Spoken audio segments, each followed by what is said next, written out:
the general theme today, as I'm sure you've seen, is that we're looking to develop sort of flowing, coordinated, and controlled lesson, introducing some surprise, introducing unannounced actions and so on. And we're going to work towards how we can do this and what things we need to look for, what the pitfalls are as a coach, and how we develop that. Now, the first thing I think is going to be the starting point of this is our initial beginning to our fencing lesson. I imagine perhaps you all have your own idea of how you start lessons off, things you do. And I'm just going to quickly go through something that I will do with Rory. I've given you quite a few lessons, something like various times. So a brief look at what I might do. And I'll talk a bit about why I do this, and then we can sort of look at how that can move on to other lesson activities from that. So, what we have about just here, Rory. So first of all, let's start off with a salute. We start off with what we call the positive distance. So we're here. And for me, the idea is defence is sort of calibrate. To get used to performing fencing actions, hitting actions, etc. And manipulating the game. I'm having a look at how, for example, the arm is extending, these kind of things. And obviously, with various fences, there may be equally some corrections to be made at this point. So this particular exercise is described by Jeanette as mincemeat. And I asked him why, and he said because the fencer is making mincemeat of the coach's jacket. Which at speed, I think probably can make sense. But I think it's a very good way of getting hand working. And in addition to these movements like this, I will put in variations of actions. The fencing is certainly down to that. Adjust each blade movement to take account of differing blade movements. Also looking at different targets. And drawing one there, I think in particular about how the hits around this side are executed. Many opportunities to hit there, and you want to be, I think, good and reliable at doing that. Good, because if it hits too low, for example, it can be off target. Okay, we started off with this, and then I may extend the distance a little bit. I would expect the fencer to be adequately physically warmed up and capable of lunging at this point. I think we've done this part of the lesson as what we might call a warm-up stage. So elevating, getting used to fencing actions. Introduce at this stage very short lunge, change in distance.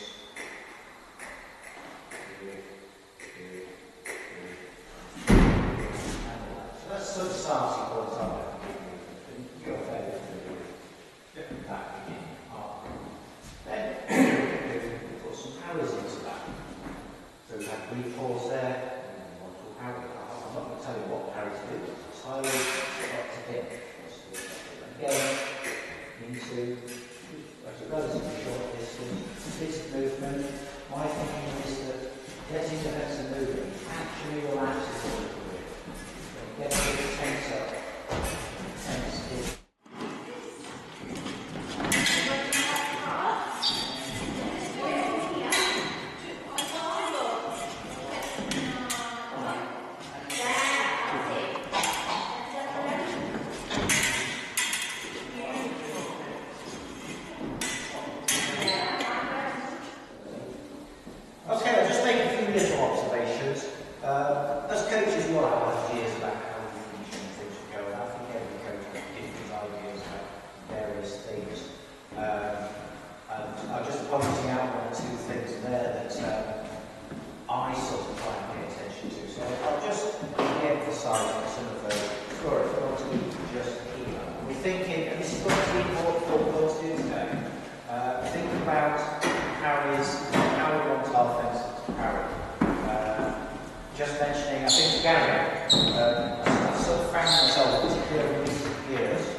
For me, that would be the ideal first go-to choice for parry. The characteristics of it are relatively early, against an early stage stage of the attack probably, and you are compelled to immediately begin the riposte, because you haven't got that level of control over the blade that a later opposition parry can achieve. If my opponent is attacked, I've got it here, I don't have to do my riposte absolutely immediately. You might be squirming around and all sorts of things. I have time to make some assessment of that, and then I can maybe change my original idea of what kind of riposte I might do. I can vary the rhythm of what I'm doing a lot more. I have a good control of the blade, a feel for the blade. So I'm looking for the fences themselves to develop that and be very intuitive in getting that. The other thing is, of course, if you're in the habit of doing early parries all the time, you perhaps become more susceptible to feints. So my first go-to parry, the closest parry, is going to be this parry here, opposition parry here, or here, or again in our top. You see, and what defences to feel that level of control. So this is what I'm putting into the blade. I just mentioned there again how we present the blade and the way we make the blade feel for the fencer becomes important. So I put it here, and I'm putting a little bit of resistance there. So that's what he's going to feel when he's done that in the match. He's going to feel that resistance from his opponent. He's going to feel his parry. Do you see? And here, again, he feels that he's got it.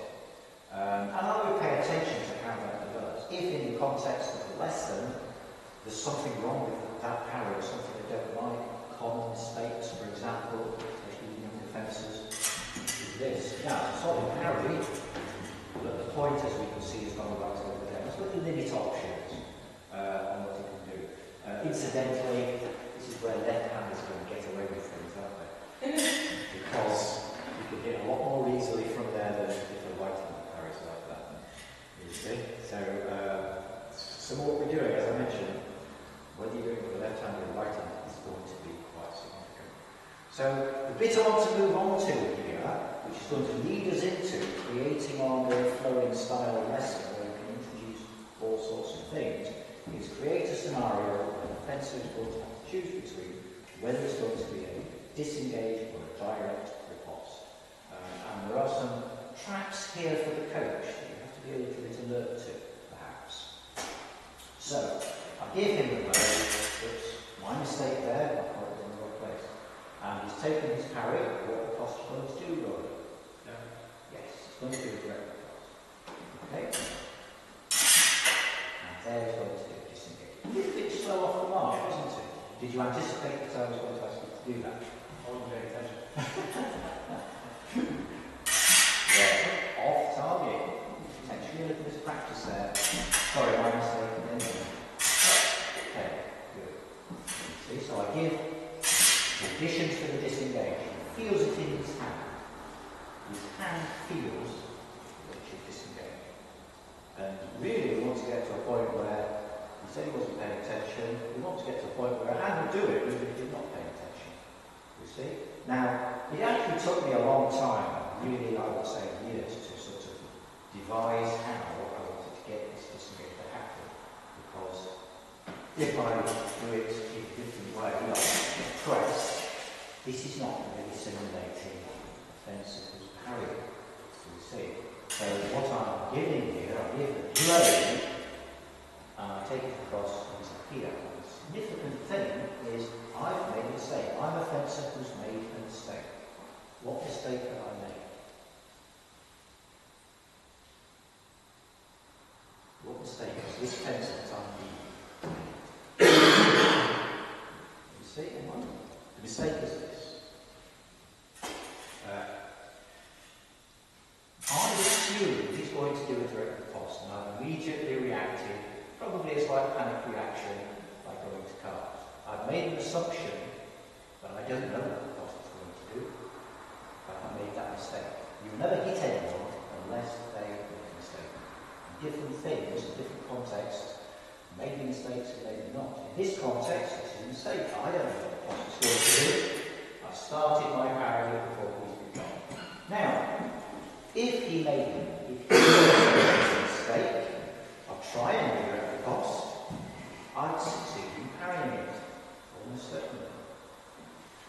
Because I started before him.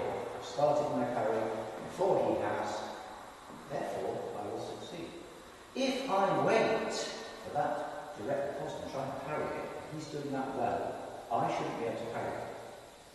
this distance, especially if you vary the rhythm, hold it a little bit, then riposte. I haven't got time. At this distance, which simulates where I am against my attack, I haven't got time to get to that, which is why I panic and go too early. I go too early, and he won't get there with his direct riposte. We'll get there if we disengage. We see the sort of tactical aspect of this and how this fencer's panic reaction, their assumption is going to be a direct riposte, may actually enable them to get the parry because it started first, if he throws in a direct riposte, but if his hand feels it correctly, he will choose between doing a disengage and a direct riposte. You may not have to think about it too much, we'll just make a choice. Now that's the first thing we want to get into, so he's able to do that with the combination there. And one of the things I've told you, see I put a little list of thoughts and things you pay attention to for today, and maybe I'll look at that every now and again. One of those things is that really, the lesson we want to do, the fencer has to have a base level of capability. You're not going to do this with a more or less beginner fencer. You need someone who's got some basic capability. So we may have to spend a bit of time getting them capable, choosing between disengage and direct riposte. Let's do that. Okay. We put some movements in, so it's nice and relaxed, and each time needs to feel. You can pause, can't you, on parry? You can wait. You can change the rhythm of zone and parries and ripostes. Good. So you gave it to pause using control of my blades to do that. That's it. There.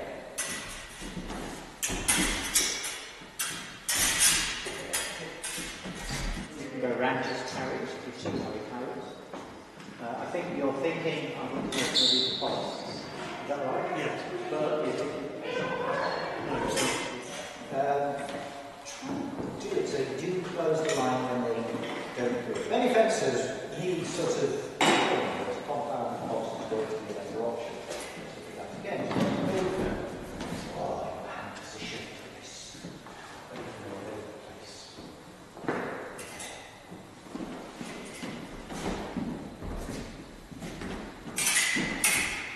So just go slow on and off. Send out the first hook. Okay, go.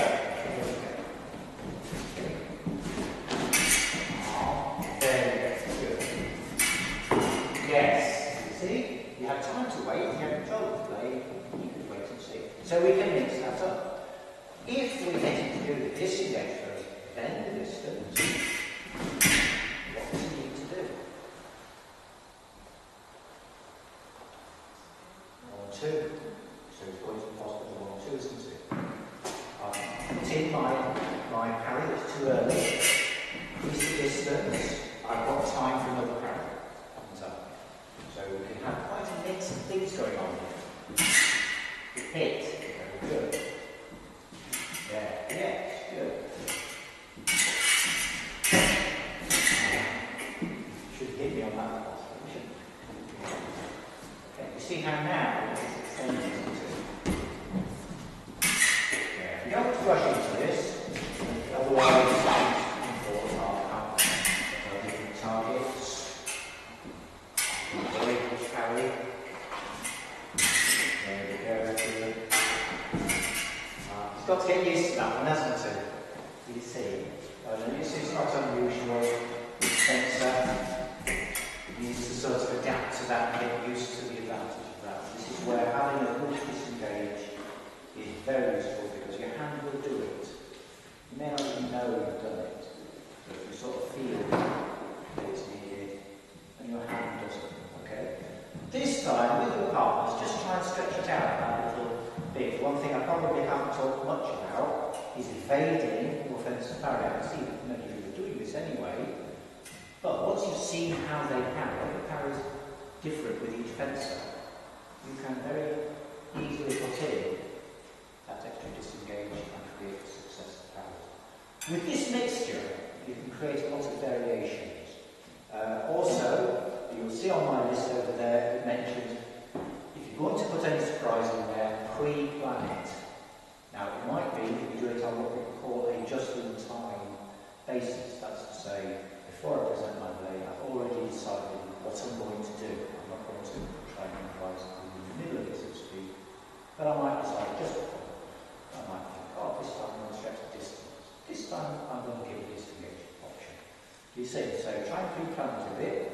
You can introduce little moments where the fencer relaxes, you relax and think about what we want to do next, because we've got this movement going on. There we go, we're ready for the next thing.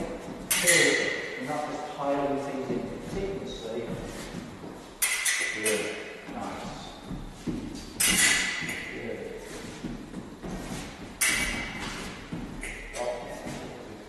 Very good. Okay, here we've got this. Did you get it? Yes. Took you all the surprises though. I was expecting that. Because once you've done the parry, of course, you put the cost in. Yes, exactly.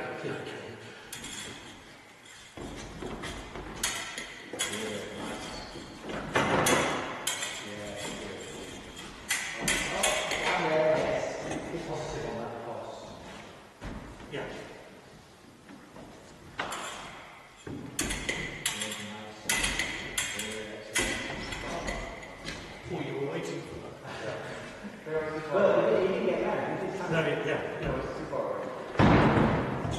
Okay. But it's coming together. I think the distance is improving.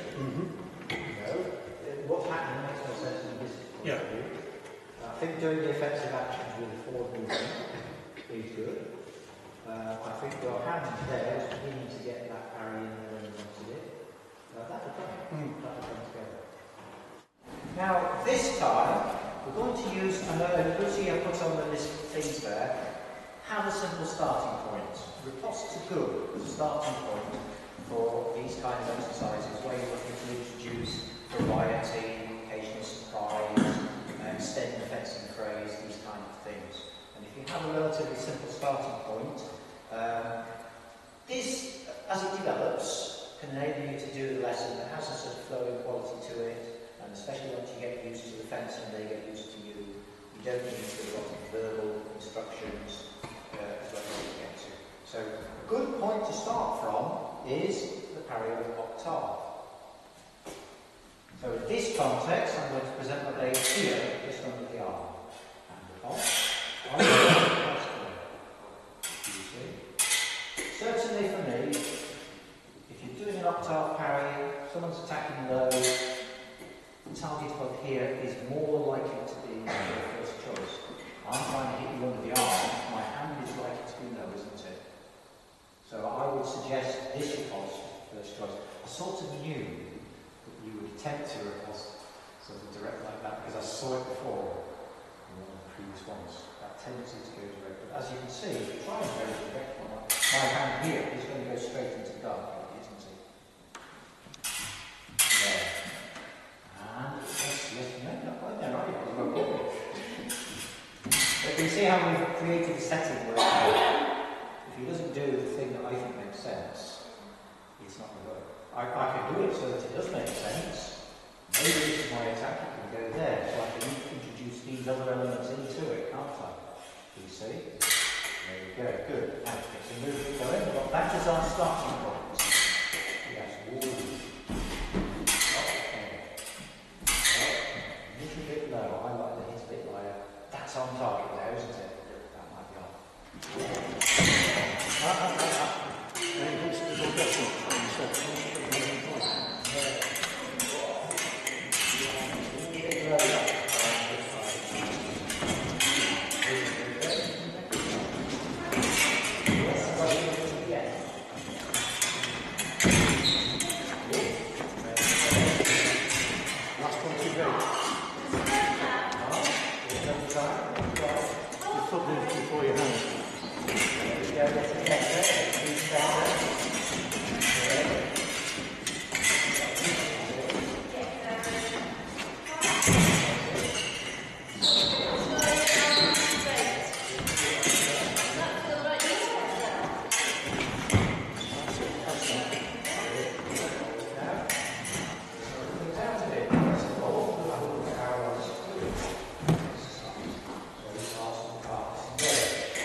He likes that six, doesn't he?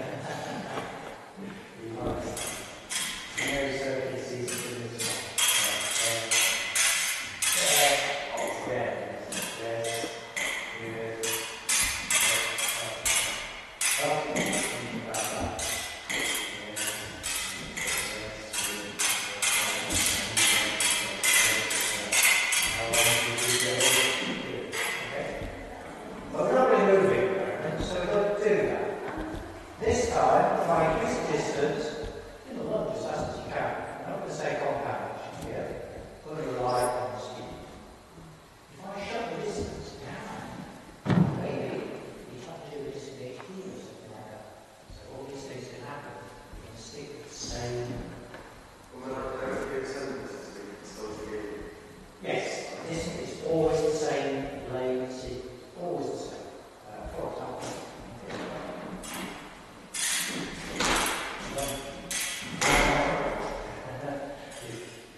So what I want to do is explain where this exercise goes and how it becomes more sort of flowing and more challenging.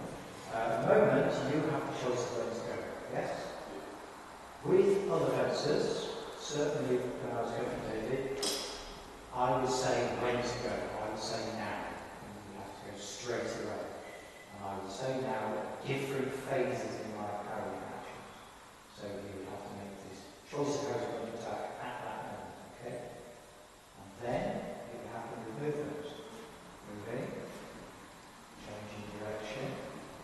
Again, initially, the fence chooses when to go, get round the fence actions a bit, and then I give the instruction. Now, I'm going to go around everything and hit. They can go relatively slow or relatively fast, depending on the complexity of their attack. Now, when I was coaching them, he got so good that he hit me every time, every variation. And then we did this variation. Once turned around and got that way. On guard. When I say now, you're going to jump around and go through all my powers. They're laughing at me, guys. Now, you keep hesitating, right? It's got straight down and very straight away. Now,